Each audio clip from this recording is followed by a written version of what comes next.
Good evening and welcome. You're watching News Central now on News Central Television. My name is Mazino Appeal. Top stories this hour. President Tinubu hosts German President Steinmeier in Abuja. National grid collapses for the 12th time in 2024. Mahama Akufo-Addo begin power shift process in Ghana. Details coming up now. News Central now at this hour begins in Nigeria's capital, Abuja, where President Bola Ahmed Tinubu is hosting German President Frank-Walter Steinmeier, who is on a 3-day state visit to Nigeria. Now, Steinmeier's arrival at the State House in Abuja was welcome with full honors, including national anthem, a 21-gun salute, and an inspection of the Guard of Honor. The German leader will also meet with ECOWAS Commission President Dr. Aliyu Omar Touare before heading to Lagos. In Lagos, he plans to visit a startup hub, engage with business leaders, and connect with cultural figures like Dr. Nike Okundaye and Nobel laureate Professor Wole Soyinka. The visit underscores strong Nigeria-Germany relations following recent changes, or rather exchanges, between leaders of both nations. Now, joining us to discuss more on this is an African affairs analyst, Lester Wilcox. Mr. Wilcox, you're welcome. Thank you very much for joining us. Now, we'd like to know, how might the meeting between German President Steinmeier and Nigerian President Bola Tinubu impact the bilateral relations between the two countries?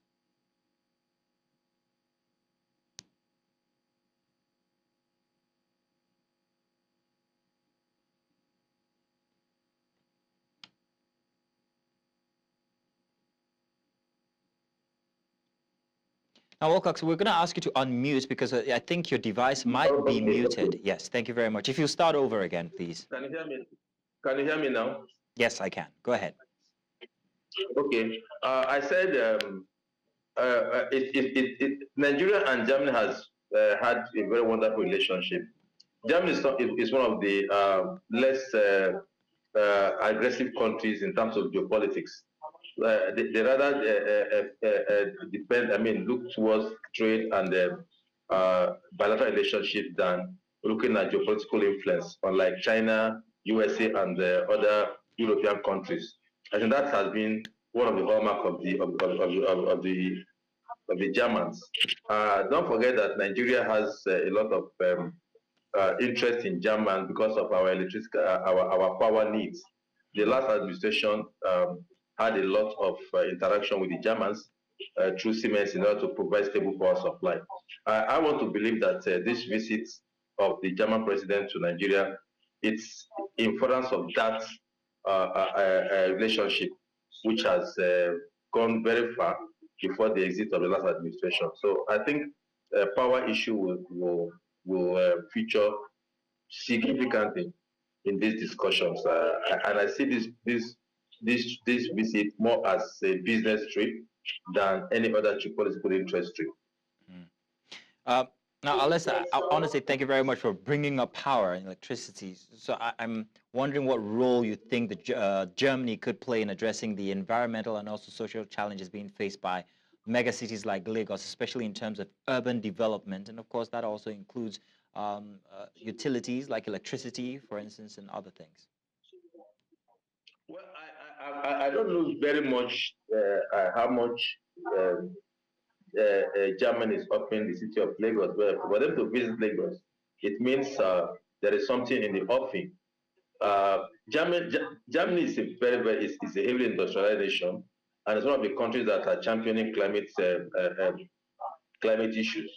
And one of the issues that I'm sure they want to bring to bear is the fact that Nigeria should embrace climate change, which Germany too is championing. And I just mentioned the issue of power.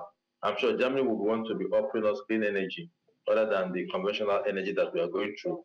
And Nigeria is very, very strategic in world in African economic affairs, and everybody wants to have a slice. And with some of the reforms that this president has done, yes, how bit painful to the Nigerians, I'm sure the world is seeing it as something that they could live with and do better business with, having a better relationship. And of course, a city like Lagos will benefit immensely, which is the epicenter of business in Nigeria. And like I said, this visit for me looks more of a business trip, more of an economic trip than other geopolitical interests. So Lagos being the focal point of business in Nigeria, I think whatever visit it makes to Lagos will not be out of that line. But again, the Germans are not exploiters. I don't see them to be exploiters. So whatever that is coming into Lagos will be a win-win situation for the two countries. So I like the way you ended that statement that the Germans are not exploiters, but you also noted that it's a business trip and nothing goes for nothing when it comes to business. Let's look at the case of France, for instance. There are rumors or arguments that France might be given opportunities to have bases here in Nigeria, and we've also perhaps given them opportunities to, well, mine some of our minerals, is what we hear.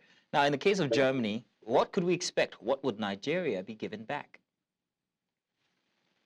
Well, I think I think the main business that Germany has always shown interest in Nigeria is the energy sector, is the power sector.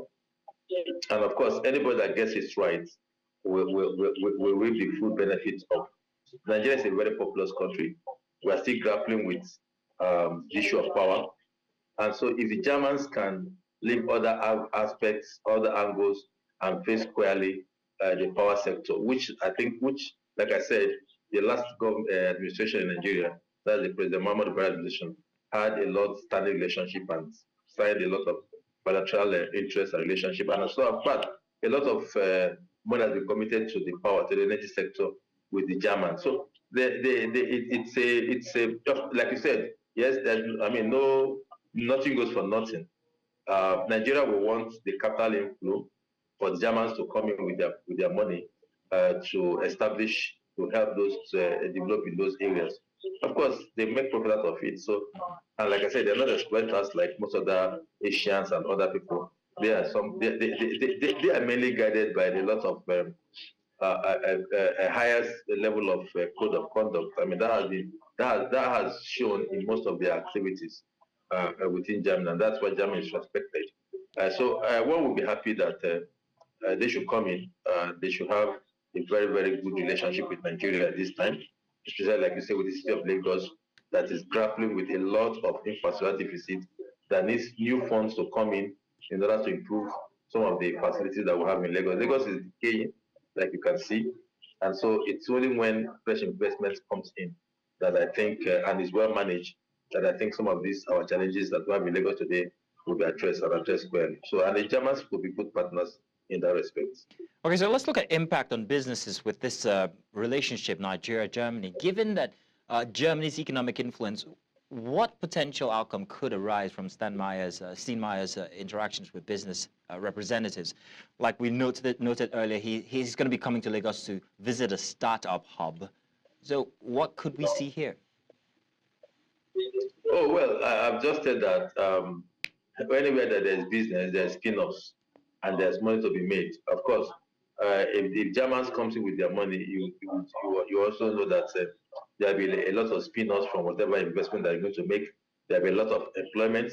There'll be a lot of chain reactions to, chain reactions to all that in terms of businesses that will benefit from whatever investments that will come in. I'm sure even your organization might benefit because there'll be lots and lots of activities. So I think the important thing Nigeria is looking at for now is the FDI, foreign direct investments. And if the Germans can be able to bring in their money, Germany is the biggest economy in Europe, and they have been quite conservative in terms of their venturing out into other areas with their capital. They've been quite conservative. So if Nigeria will be able to attract them, and the state of Lagos attracts them to bring in more investment, to bring in more FDI, I think the spin-off will be more. It will be something that will galvanize a lot of business opportunities. Like I said, especially if the power sector is addressed frontally. I don't know what kind of investment that they will come in there, but they're already in it. So if it can be addressed frontally, the spin-offs will be very, very high. And of course, it will be a win-win for everybody. The much needed jobs we are looking for will be created, either directly or indirectly. Taxes will be paid. There are other spin-offs that will come up with it. So it's I just hope this trip is a business trip, as I've said, and whatever bilateral agreement that will be signed, I can be too sure that it will be a win-win situation for the two nations.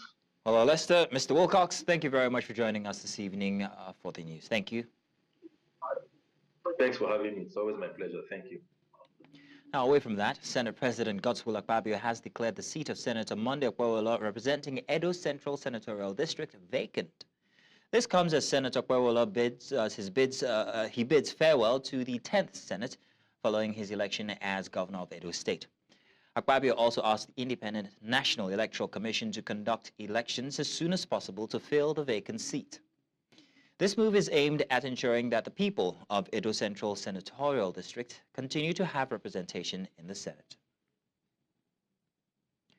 Away from that, the House of Representatives has resolved to investigate alleged smuggling activities by personnel of the Nigeria Customs Service. The House took the decision at a plenary session on Wednesday following the adoption of a motion of urgent public importance sponsored by the member representing Badagry Federal Constituency, Lagos State, Oluwaseun Wigan. Wigan cited an incident involving a journalist in Badagry, Lagos State, earlier this month, who was assaulted while attempting to make video recording of activities of a location he described as a smuggling zone. The lawmaker who moved the motion raised eyebrows over the behavior of the customs officers. The motion has, however, been referred to the Committee on Customs and Excise. We now head to north of the country, where the Emir of Kano, Muhammadu Sanusi II, has expressed the Emirates' confusion over last week's blockade of the Gidan Rumfa Palace by security operatives. The Emir said there has been no official communication regarding the reasons for the action. Speaking on Wednesday while receiving a delegation from Bichi, who came to express gratitude for the appointment of their new district head, Munir Sanusi, the Emir described the incident as a distraction that would not hinder the Emirates' activities. The palace was sealed off last week by operatives of the Niger Police and Department of State Service, restricting movement in and out of the premises. While security agencies have remained silent on the issue, sources suggest the blockade may be connected to the scheduled installment of Munir Sanusi as the district head of Bichi, or a planned discussion on the controversial tax reform bills. And now to the aviation sector. An Allied air cargo aircraft with registration number 5NJRT suffered a tire burst, causing it to skid the runway 22 at the Nnamdi Azikiwe International Airport in Abuja on Wednesday. As a result, the Federal Airport Authority of Nigeria has temporarily shut down the runway following the incident. A press statement signed by FAN, Director of Public Affairs and Consumer Protection, Obiageli Ora, confirmed the incident. The plane, arriving in Abuja, was involved in the incident upon landing while all passengers and crew members were safely evacuated. The incident was said to have caused significant disruptions while several departures delayed as authorities worked to clear the affected runway. However, there were no injuries nor deaths recorded, even as emergency officials immediately took over the site. We'll now go on a break, but when we return, ECOWAS, Mediation, and Security Council members seek collaboration in fight against terrorism in West Africa. We have the details for you after the break. Thank you for staying with us. Now, let's turn our attention to the power sector here in Nigeria. Nigerians were on Wednesday plunged into darkness following another collapse of the national power grid. From January 2024 till November, the grid has collapsed 11 times. Within 1 week in October, the grid collapsed 3 times with its attendant blackouts, sparking reactions from Nigerians. A tweet via the official handle of Nigeria's national grid confirmed that the grid collapsed at about 2:09 p.m. on Wednesday. This collapse makes it a historic 12 times in a year that the grid has collapsed. And so to discuss this, we are joined by a former chairman of the Nigerian Electricity Regulatory Commission and director of the Abuja School of Social and Political Thoughts, Dr. Sam Amadi. Dr. Sam Amadi, you're welcome. Thank you very much for joining us this evening, sir. Good evening. Thank you. Yeah. Now, Dr. Amadi, what are the underlying causes of the frequent power grid collapse in Nigeria? I know you've been asked this question many times. You perhaps have answered it here on this platform. But are there specific issues related to infrastructure or maintenance or operational practices that need to be addressed? All the above, all the above. And by the way, this is a question ad infinitum ad museum. All the time people ask it and you feel bad about it. But what can we do? First is grid collapse. The grid collapses because the grids are frail. Nigerian grid is very frail, meaning you need to revamp them. Some of those lines ought to be, bad, dilapidated. And so the lack of investment in upgrade, in revampment, it means that the grid is frail. Secondly, we have very low insufficient generation. So oftentimes there's no spirit reserves. There are no redundancies to cope with maybe some of the frequency problems. Again, distribution and transmission don't kind of have a good handshake. So sometimes loads are available, transmission network delivers, but the network cannot pick the load. Sometimes a disturbance from the distribution side that affected. And then, of course, now we talk about vandalism. Maybe once there was a fire outbreak along, Abuja Chiroro that caused a serious grid collapse. So all this goes back to the same thing, which is that our grid is weak. The managerial capability, change management strategies are still poor. Leadership in terms of efficiency, because some of these collapses are also functions, not just of very structural defects in terms of frailty of the grid, but also change management failures, lack of diligence, weak maintenance turnaround time, weak supervision and reviews, and things like that. So if we excuse that we need to make some serious investment and expansion of grid and maintenance, revampment of grid, but how about some of the failures arising from lack of diligence and weak grid management for the part of TCN and the DISCO? So that's a problem. It tells us where we are. Where we are is that we are in a weak situation, made worse over the years. In 2016, 15, 16, 2-3 years after the privatization, we had fewer grid collapses up until 2018-19. Dr. Amadi. More frequent. Since last year, it was the worst. Okay. Now, if that response had come from anybody else, I would have taken it lightly. But for it to come from you, I'm very, very worried.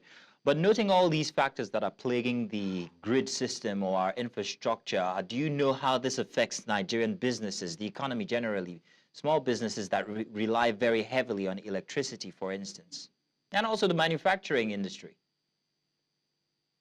Well, the point is that this is not just theory. I mean, we can rehearse other problems, but the key point is that it has tangible and calculable losses that businesses, homes suffer.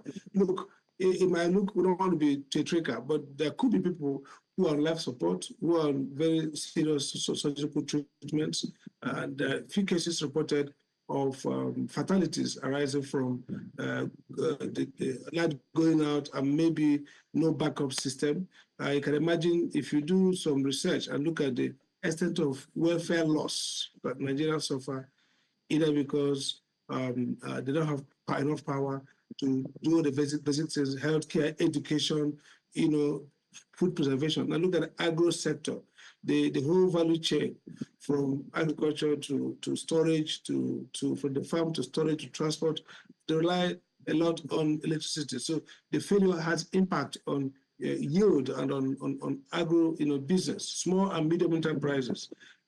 The cost of self-provisioning. So if the grid collapses more frequently, it means that businesses are going to rely on self-provision for electricity, self-generation, whether small businesses with their small diesel and fuel and PMS-powered generators. The cost per unit of power they're going to assess. For example, this morning, those small business enterprises rely on power, the barbers, the iron workers, and so on and so forth, would be running on generator. And that increases cost of doing business, diminishes profit margin, and often takes them out of business. So the real economic cost of this is huge. And some calculations say maybe if we had a more stable power, we could have up to 5% additional contribution to GDP. But at the household level, the loss of income, the loss of welfare, the crime and criminality, because most of our cities are lost in darkness. That contributes a lot to insecurity and to crime rate. So if we get the country, the grid working and people have enough light, maybe you'll see some significant drop in some of this low-level criminality, mobbing of people, sexual harassment, rape, and some of the soft attacks that people experience because they are living in cities that there are no lights in the streets. So the cost is huge and very depressing that we have to be talking about this at this age. Depressing indeed, and what a critical way to look at it from a very wide perspective. Thank you very much, Dr. Amadi. But I still got one question for you regarding the steps that should be taken by the Nigerian government. What steps could they take to address the issues of frequent power grid? Many will say a complete overhaul of the entire infrastructure, but can we afford that? I think there should be three steps, really, three kinds of steps. One is we have to keep on investing in increasing the reliability of the grid. Now, we can also regionalize. The New Electricity Act has created impetus for decentralization. So the transmission network perhaps ought to be regionalized at this point. That may give us some efficiency. Again, you can't but deal with leadership failure. The management of the network needs to improve, and that requires high caliber management. And of course, we need to make the investment environment profitable for private investors and more financing of the grid. I mean, you have to declare that the government alone may not be able to make all investments, but the government has to create an environment, and the government has to lead in structuring the network in a way that makes investment more profitable and operations more efficient. So we have a couple of steps we can take to mitigate these failures and improve the grid performance. Dr. Amadi, I want to say thank you very much for joining us this evening to give your expert opinion on the issue. Thank you indeed, sir. Thank you. Now let's bring you an update on the legal battle surrounding human rights activist Dele Farotimi. Kainde Ogunwumiju, managing partner of Akpabio & Co., has also sued the human rights activist for alleged false and defamatory statements in his book that has been in the eye of the storm, Nigeria and its Criminal Justice System. In a suit filed on December 6, the senior advocate of Nigeria asked the court to stop the publication and sale of the book at all physical and online bookstores. Ogunwumiju is asking for 500 million naira in damages. Ogunwumiju also asked the court for an order for the seizure of the copies of the book wherever they may be found, adding that Farotimi should also apologize in 2 national newspapers. Last Tuesday, Farotimi was arrested by the Ekiti Police Command over alleged defamation and cyberbullying.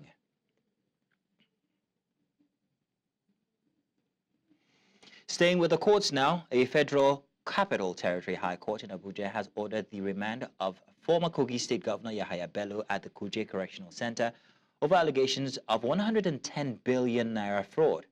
Justice Marianne Anene denied Mr. Bello's bail request, ruling it premature and incompetent as the application was filed before his arrest.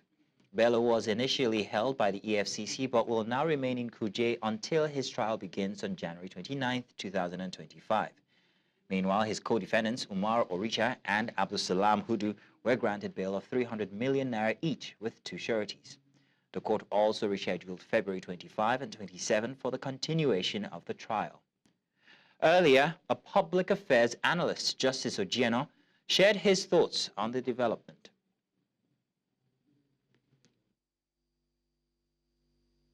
A case only commences once the charge is read to the criminal defendant. And it is now for either the lawyer to the criminal defendant to jump in and say he's objecting to the charge before the criminal defendant pleads one way or the other, meaning whether he's guilty or not. So the court in this situation said that he filed it way before the commencement of the criminal proceedings, and because of that, it is incompetent. It is for the lawyer to Mr. Yahaya Bello to either agree with that ruling of the court or to appeal the ruling of the court. But in exploring one of these two, he also has an additional option of filing a fresh bail application. So it's any of the three options. So once it decides on any of the three, I most likely actually think that it's going to be the third one, which is filing a fresh bail application, because they will not want to score a victory, an egotistic victory, by saying that, okay, he wants to insist on his own stance, which is that the justice of the High Court was wrong in coming to the decision of overruling their bail application.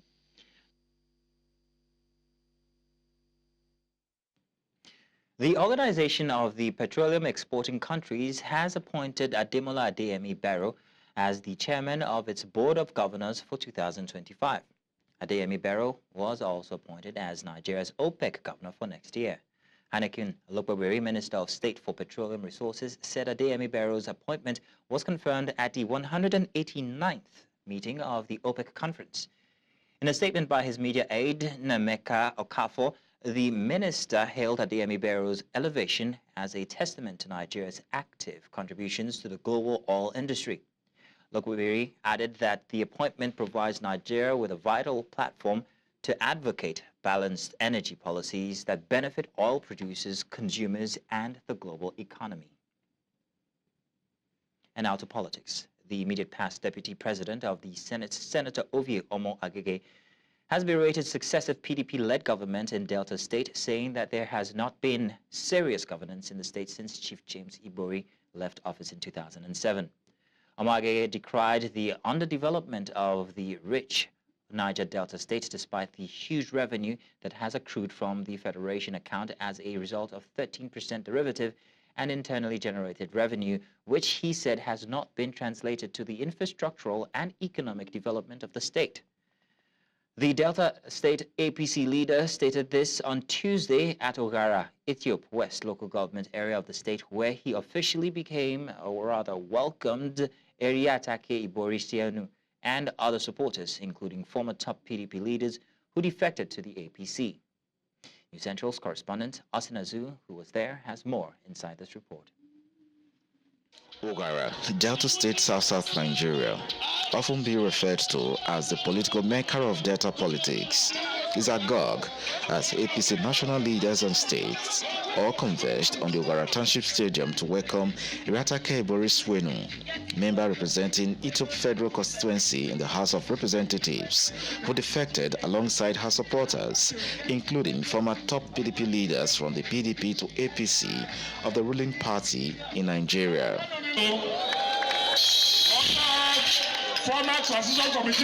First, the APC state acting chairman welcomes her into the party with the party's symbols. With the people that have debated with you today, on behalf of the party, I receive all of you to the party. I receive you by giving you the symbol of our party, the group.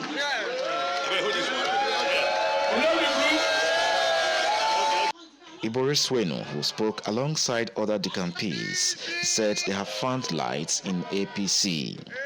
They tried to dull my shine. They tried to oppress me. I'm the daughter of a lion. Nobody can oppress me. Nobody can push me down. Nobody can hold me. Nobody. They don't have done them. The whole of Ethiop Federal, my leader, I can tell you, is APC now. The immediate past Deputy President of the Senate, Senator Omo Agege, who represented the APC National Chairman, welcomed her into the party. Thereafter, took a sweep at the performance of the State Governor, Sheriff Oborewori, since he assumed office 2023. In the last 1 year and a half, Delta State, by way of fact, we have received 750 billion. 1.5 years only. 1.5 years only, 750 billion. In the same period, we have also generated 150 billion in IGR. Altogether, almost 900 billion naira. When I look around, I see anything like 900 billion. No! Patrick Umo, who led the 38th House of Reps members on behalf of the Speaker, eulogized Eratake Boriswenu's political dexterity and what her constituents stand to benefit in the days ahead. I'm here to declare that the APC has come alive in this federal constituency, and that come the next election, the APC will register total victory in Delta State. Attention thereafter shifted to the empowerment program where Eratake Boriswenu empowered her constituents with cars, tricycles, motorcycles, sewing machines, cash, among other items to cushion the impact of the country's economic challenges. Say to my people, I will do all I can to make sure that I bring the dividend of democracy to them, that I bring any development, infrastructural development to them, and that no matter what, I will give everything humanly possible to move mountains for them. Some of the beneficiaries who expressed deep gratitude to their benefactor revealed how they intend to utilize what has been given to them. Machine, if I reach out, I go copper and free, then I go use them. Sewing machine, and I'm going to use it to boost my business as a fashion designer. So thanks to Right Honorable Eratake Boriswenu. They give me keke, one use and do transport. Highlight of the event was the inauguration of Eratake Boriswenu Grassroots Network to begin APC political evangelism across Ethiopia Federal Constituency and beyond, ahead of 2027 general elections. In Ogara for News Central, I'm Austin Azu. And now to security matters. Nigeria's Minister of Foreign Affairs has called for a joint and collaborative effort by ECOWAS member states to tackle insecurity, terrorism, and transnational crime. Now, this was during ECOWAS Mediation and Security Council ministerial level meeting at the headquarters of the ECOWAS Commission in Abuja, where the minister, who is also the chair of the council, expressed worry at the escalating threats of terrorism, violent extremism, and transitional organized crime being witnessed by member states. The session is the 53rd since its inception and has in attendance members of the ECOWAS Mediation and Security Council of member states. The escalating threats of terrorism, violent extremism, and transnational organized crime pose a shared burden that no single country can confront alone. These challenges underscore the necessity of collective action and regional cooperation. As the ECOWAS Regional Action Plan on the fight against terrorism concludes this year, this meeting offers a critical opportunity to chart a forward-looking strategy to bolster our collective security architecture and sustain the momentum in addressing these threats. The Nigerian Medical Association, the NMA, has called for a minimum remuneration benchmark for medical doctors to combat the Jagba syndrome, the mass migration of health professionals seeking better opportunities abroad. Speaking after the National Health Summit and INEC meeting in Abuja, NMA President Professor Bala Audu stressed the need for standardized pay, improved welfare, and workplace security to retain talent. The proposed benchmark aims to ensure fair play across federal, state, and private sectors, preventing internal brain drain where doctors leave underfunded local facilities for higher-paying jobs. NMA also urged full implementation of the National Health Act, advocating for certificates of standards to enhance healthcare accountability and public confidence. Earlier, public health physician Dr. Reinette Awo spoke to us on this development.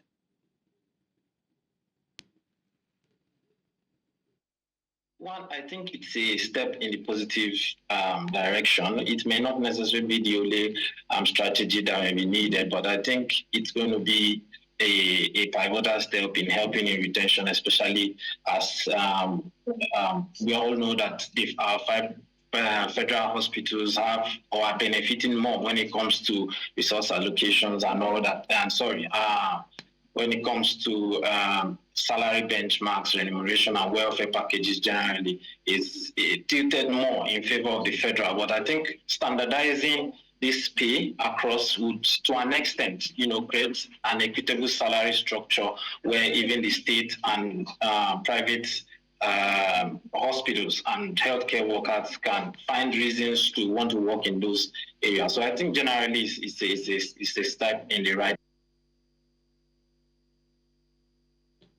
Coming up, Mahama Akufo-Addo begin transition process.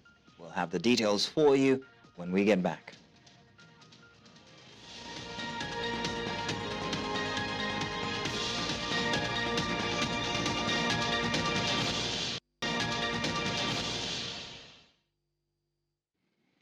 Welcome back. The news now continues in West Africa.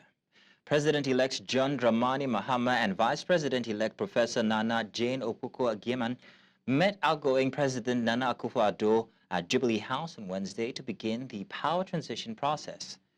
The meeting followed Akufo-Addo's formal invitation, reaffirming his commitment to a smooth handover as Mahama prepares to take office on January 7, 2025. Akufo-Addo emphasized the importance of a peaceful transition, calling it a hallmark of Ghana's democratic excellence. Mahama's transition team, led by Julius Debra, includes notable members like Johnson Asiedu Nketiah and Dr. Valerie Sawyer. Former Speaker Edward Do Adaho will serve as the Transitional Advisory Council, ensuring expertise in governance, finance, and public administration.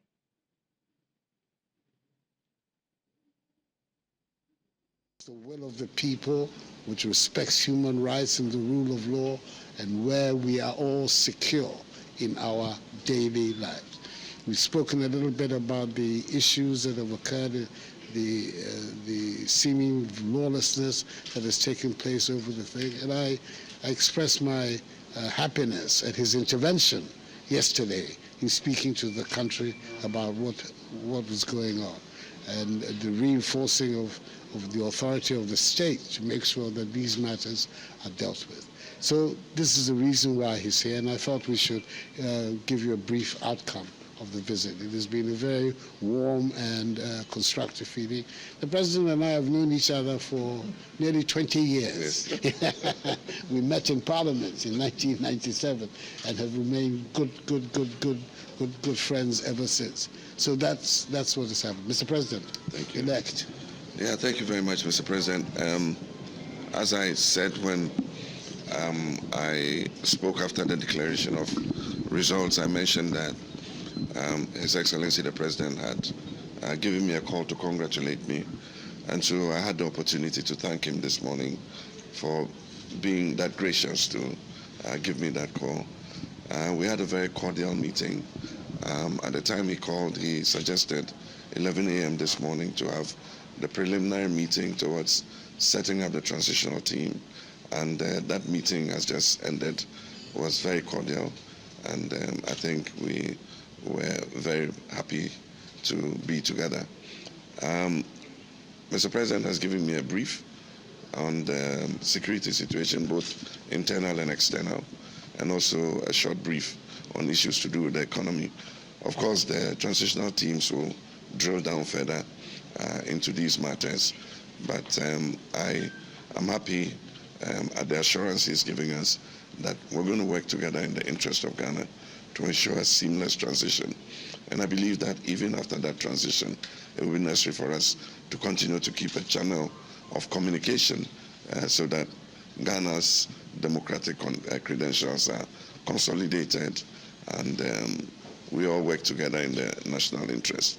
And so I want to thank him for his time and to assure him that on our side, we are very happy to work together, and we'll look forward to the successful work of the Joint Transitional Team.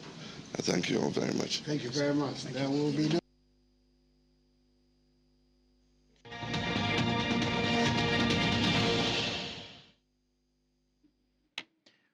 Protesters outside South Korea's National Assembly have light sticks and hold signs demanding the arrest of President Yoon Suk-yeol and the dismantling of his political party. Now, lawmakers are set to vote again on an impeachment bill on Saturday over Yoon's martial law declaration. Meanwhile, South Korea's opposition party has accused the president's office of insurrection after police said they were blocked from raiding the main building by security guards. President Yoon Suk-yeol has been banned from foreign travel and facing a second impeachment vote over his brief imposition of martial law. 대통령실의 압수수색 방해는 내란 가담임을 분명히 경고합니다. 대통령실과 경호처가 압수수색에 나선 경찰을 막고 3시간 넘게 대치를 이어가고 있습니다. 국법 집행을 방해하는 불법 행위이자 법치에 대한 도전입니다. 지금 대통령실과 경호처가 지켜주고 있는 것은 국가 원수가 아니라 내란 수괴입니다. 따라서 경찰의 압수수색을 방해하는 것은 내란 수괴를 보호하는 행위로 내란 가담에 해당합니다.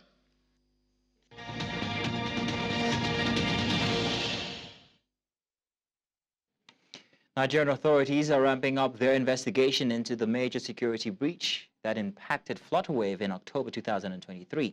This incident led to unauthorized transactions amounting to 21.2 billion naira, prompting police to target over 600 individuals suspected of being involved in the fraud. In a recent interview on Business Edge with Perpetua Fasimi Peter, Oluwagunwa Ibiruba, chairman of the Association of Mobile Money and Bank Agents of Nigeria, shared his insight on the matter. It took so long. It's a system that we have. And it's just like you are making a report. Then you get to the court, they need to have who is sitting to hear that case. If we can speed up that process, then things can be done a little bit faster. But even at that, the money is far long gone. The ones that you are holding are not culprits. They are just victims as well. A lot of information still lies with Flutterwave because they are not actually divulging all those technicalities to people. Absolutely. So basically, it's an insider information, and I'm not going to speak on what I don't have a control over. But from what we hear, they have managed it. But one thing is that who are the victims now? The agents who have been parked as they are, because they are the route, they are the accounts that collected it, but they have dispensed it. Now, the money that they are going to put a lien on their terminals, it's not their money, it might be borrowed money. Because you'll be surprised, a lot of agents take floats, 100,000, 200,000. It depends on the number of volume of transactions that you make. You can even do.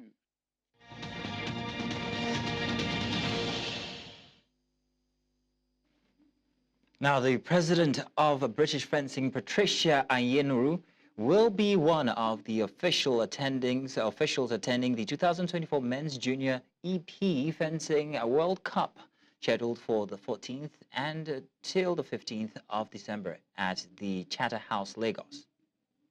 Now, Ayenuru, who succeeded Hilary Feeblin after 3 terms, has been a pivotal figure in the fencing community. Elected to the BF board in 2020, she served on the International Relations Committee and has extensive experience, including 17 years of volunteering in various capacities. Her tenure as British fencing president will continue until the Federation's AGM after the Los Angeles 2028 Olympic and Paralympic Games. And now football.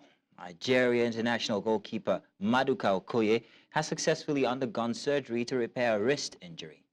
Okoye sustained the injury during Udinese's Italian Serie A match against Genoa CFC on Sunday. The club have since issued the following statement indicating that Okoye underwent surgery to repair damage to a ligament in his right wrist. The player himself has released a statement on social media announcing the success of the procedure. Okoye was between the sticks as Nigeria wrapped up the year 2024 with a 2-1 defeat to Rwanda in the 2025 AFCON qualifiers on 18th of November. It remains to be seen whether this 25-year-old will recover in time before Nigeria's 2026 FIFA World Cup qualifiers against Zimbabwe and Rwanda in March 2025. Now, FIFA have officially announced Saudi Arabia as the host of the FIFA World Cup 2034. The FIFA Extraordinary Congress meeting held on Wednesday also confirmed Morocco, Spain, and Portugal as hosts of the 2030 World Cup, with Uruguay, Argentina, and Paraguay staging celebratory games. Saudi Arabia will become the first Middle Eastern nation to host the tournament after Qatar staged the tournament in 2022. The 2034 edition will stage the first ever 48-team tournament in a single host country. Matches will be held across 15 stadiums in 5 host countries, or rather cities, in Saudi Arabia: Riyadh, Jeddah, Khobar, Abda, and Neom.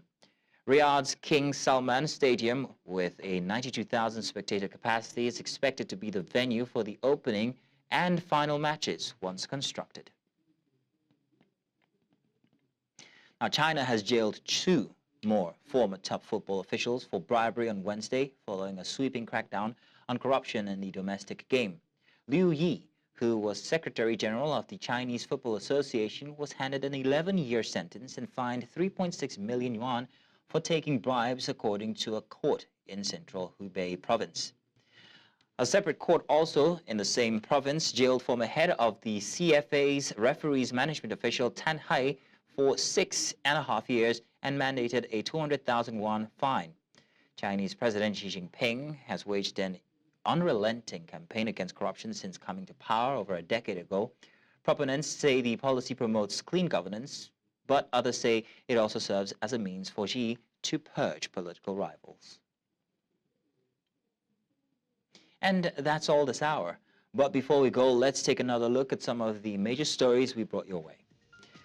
President Tinubu hosts German President Steinmeier in Abuja.